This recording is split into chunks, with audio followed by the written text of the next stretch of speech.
Ever thought about like what it would be like to just pack up and leave everything, behind and head to a whole new country for school? Yeah. Hundreds of thousands of Chinese students do this every year. Yeah. And today, we're diving into a recent white paper about their experiences. Uh-huh.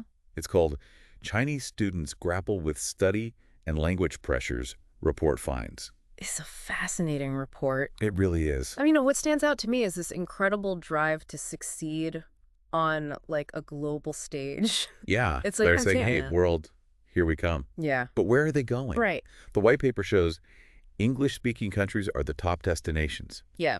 The UK especially. 35% choose the UK, which is a lot. That is huge. It's got to be those one-year master's programs. Yeah, I bet. Get that prestigious UK education and get back to work faster. Makes sense in today's world. Right. Time is valuable. Totally. But it's not just about speed. No. The UK has a reputation for academic excellence. Absolutely. A powerful combo, world-renowned education in a short time frame. Yeah. Australia is second at 22%.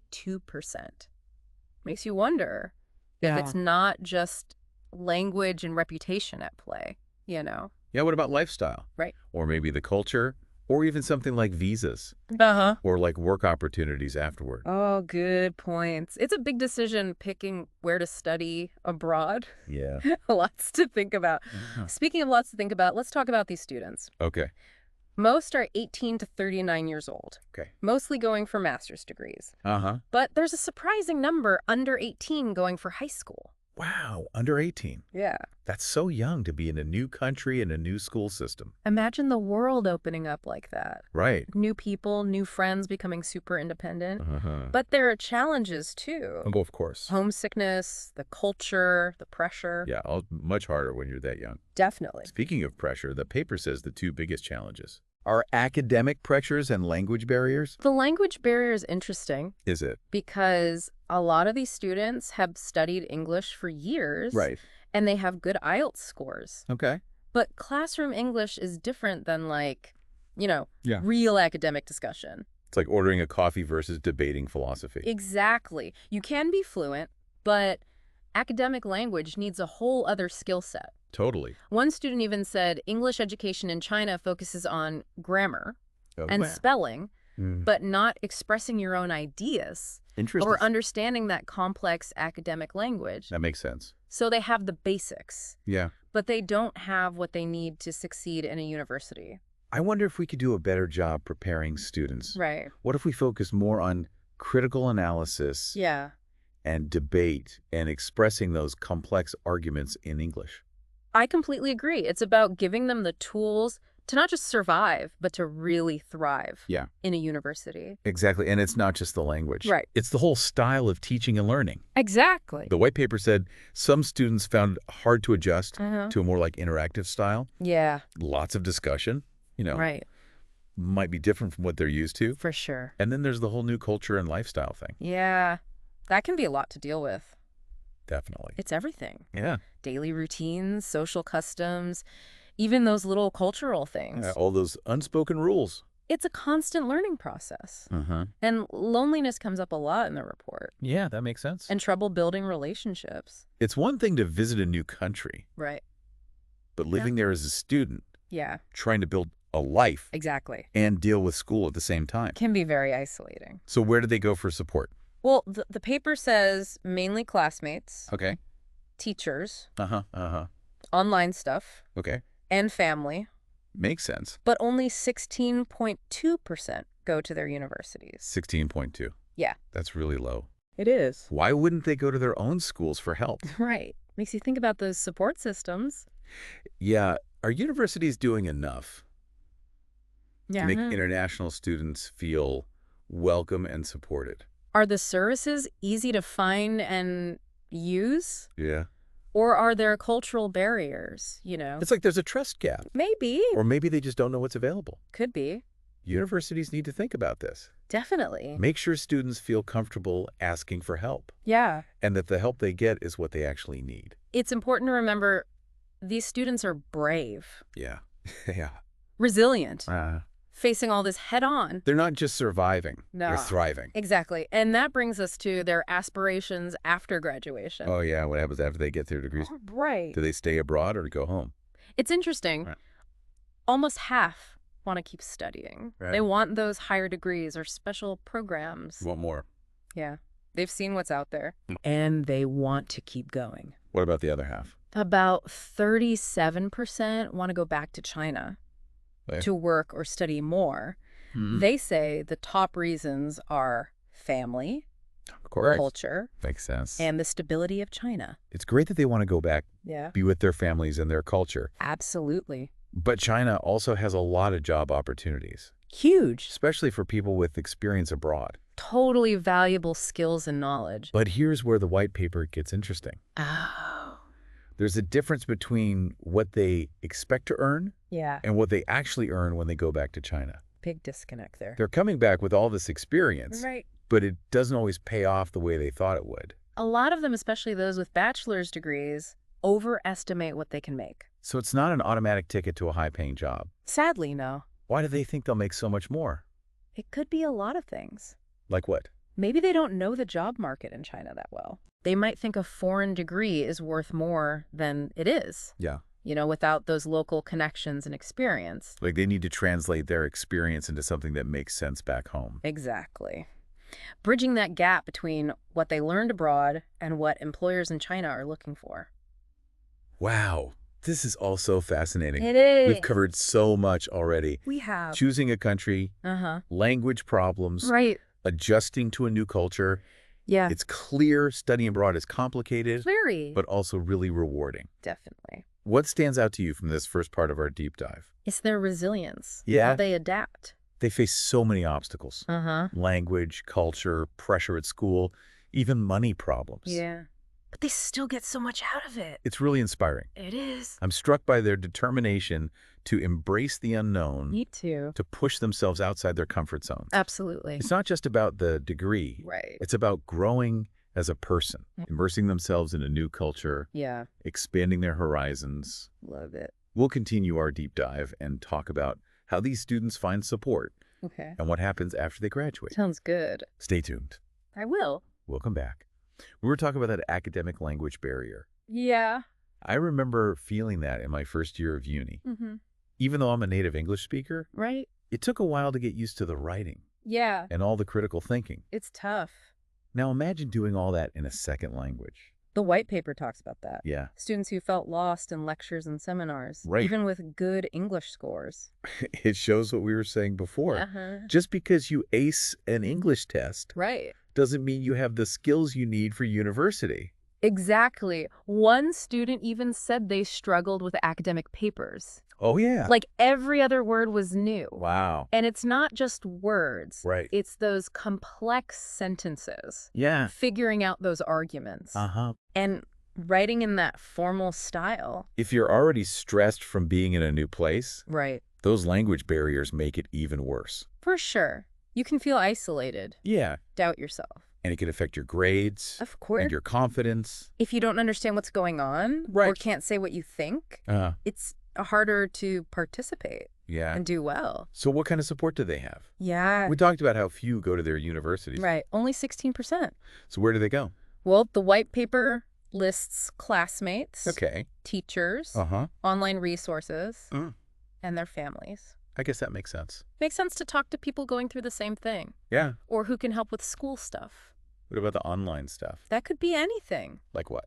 Online forums, maybe. Okay. Study groups. Yeah. Language apps. Mm. Websites that explain things. So basically a way to find info Yeah. and connect with people Huh. who are in the same boat, Right. often in a more casual way. It shows how resourceful they are. Definitely. They find ways to get what they need. Yeah. But it's still weird that they don't go to their universities. I know.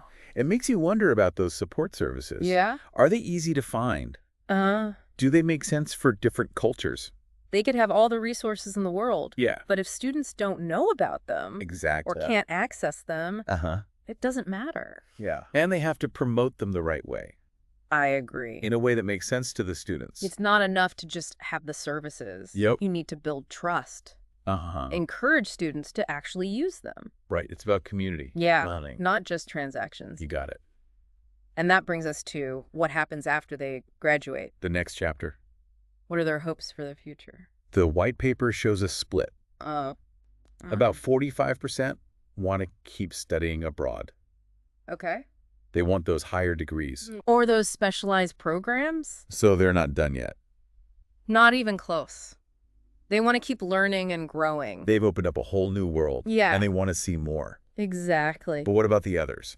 About 37% want to go back to China Okay. for work or more studying. Makes sense. They miss their families, Of course. their culture. Uh-huh. They like how stable China is. It's nice that they want to go back, Yeah, contribute to their country. absolutely. They're bringing back valuable skills, Right. knowledge that's in high demand. A win-win. Totally. But remember that gap we talked about? Oh, yeah. What they expect to earn and what they actually earn?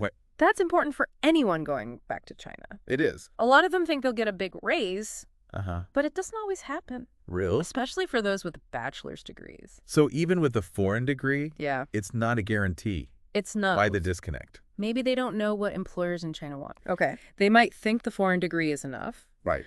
but they need those local connections and work experience. Well, they need to translate their skills. Exactly. So they fit the Chinese job market. Bridge that gap. Maybe career counseling would help. Yeah. Or some kind of mentorship. Right? To help them understand Yeah. and make those connections. What about workshops?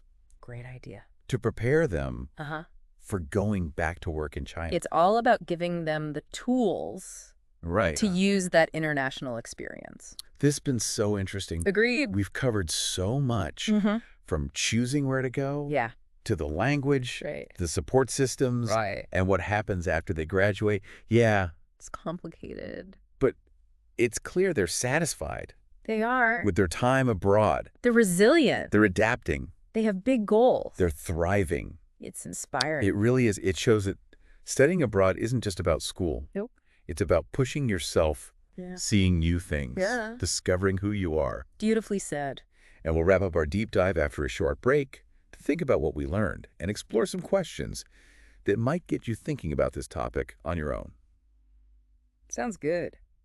Welcome back to our deep dive on Chinese students studying abroad. We've covered a lot. We have from picking a country Yeah. to language to finding help Right? and what they do after graduation. It's a whole journey. It is, and we've seen how those individual stories connect to bigger trends in international education. It's like a mini version of globalization happening right in front of us. Right there. It makes you think about how these students are impacting the world. Yeah.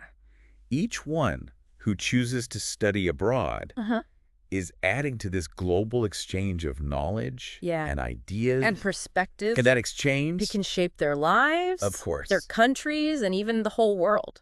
Wow, it's powerful. It is. So think that education isn't just about getting ahead yourself. Right. It's about building connections and understanding each other better. Absolutely. I want to go back to something you said before Okay.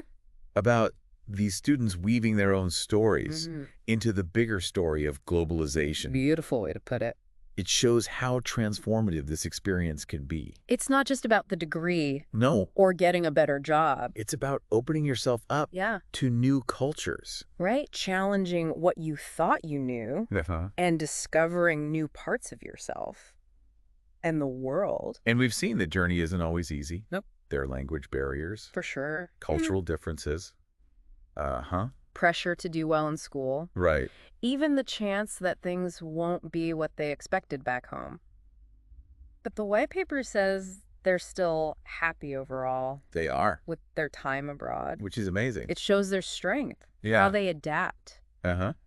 They don't give up. They face those challenges head on. They take something valuable from every experience. They're not just surviving, Oh. they're thriving. I love that. And those lessons go way beyond the classroom. They learn about different cultures, how to communicate across cultures, Right. how to be resilient, Yeah. and they get a global perspective that will help them no matter what they do. They're becoming citizens of the world, That's it. ready to face anything. Exactly. This world is complex, and it's only getting more connected. They're ready. They are. So let's say you're advising a Chinese student Okay. who's about to study abroad. Yeah. What are 3 things you would tell them That's a good question. based on everything we've learned today? Okay. Well, first I'd say be open. Open to. Everything new, experiences new ways of thinking. Okay. Embrace the differences. Push yourself out of your comfort zone and be ready to learn and grow from every single thing you encounter. Because studying abroad is more than just hitting the books. So much more. It's about diving into a new life. Yeah. And expanding your horizons. Love it. What's your second piece of advice? I'd say build connections. Okay. And ask for help when you need it. Don't be afraid to reach out. Exactly. Talk to your classmates, your professors, the staff at the university. Join clubs. Okay. Go to events. Connect with other international students. That's about finding your people, building a community. Right? Knowing you're not alone in this. So important. It is. And your final piece of advice. Be smart about your career goals. Okay. And be realistic. Oh. Do your research, the jobs you want, both in the country you're studying in and back home. Makes sense. Talk to people in those fields. Yeah. Try to get internships or volunteer. To get experience. Yeah, and make a plan. For what? For how you're going to use what you learned abroad to get the job you want. So it's not enough to just come back with a degree. No, you have to think about how it'll help you get a job. It's an investment. It is. You have to think about what you'll get back from it. Exactly. That's great advice. Thanks. It's about being proactive, knowing what you want, right? And making it happen. And remember, this journey doesn't end at graduation. No, it's just the beginning. It's about using everything you learned to build the future you want. Kind of said it better myself. Studying abroad can change your life. It can. It opens doors you never knew existed. For sure. But you have to plan. Be open to new things. Right? And be proactive. Take those experiences. And use them to grow. As a person and in your career. And that's the end of our deep dive into the world of Chinese students studying abroad. Wow. We hope you learned something new. I know I did. And that it made you think about things a little differently. Me too. And most importantly, that it sparked your curiosity to keep learning. The journey never ends. Nope. Keep exploring. Keep asking questions. And keep diving deep.